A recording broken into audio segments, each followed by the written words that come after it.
Saya mimpi arwah ayah saya dah mati. Saya juga mimpi saya mati, mak saya mati dan adik saya mati. Semua dalam mimpi itu berlainan. Apakah maksudnya?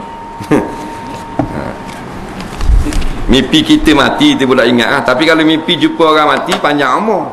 Tu kita ingat. Kita ni bukan ahli takbir mimpi. Kalau tak mimpi panggil nama orang mati pendek umur. Kalau mimpi jumpa orang mati panjang umur. Tapi mimpi ni dia bukan hakikat kejadian yang sebenar.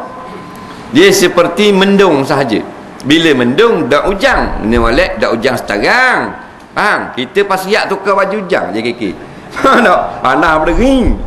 Tadi tengok ada gelap seru, gitu mimpi. Nampak tak? Dia ada tanda-tanda sahaja. Yang berlaku sebenar fi ilmillah, pada ilmu Allah. Tak mati lagi. Sebut nama orang mati dah. Nak mati tu. Macam ayah, senak dah ayah. Kan dengan ayah? Panggil mak. Dak lama tu kalau panggil mak. Tapi kita segar mereka mimpi jumpa orang mati panjang umur. Dia gitu. Cikgu aja mimpi jumpa orang mati. Kaji, panjang. Dari mana?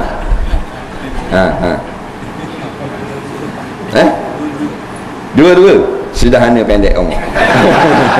Dua-dua.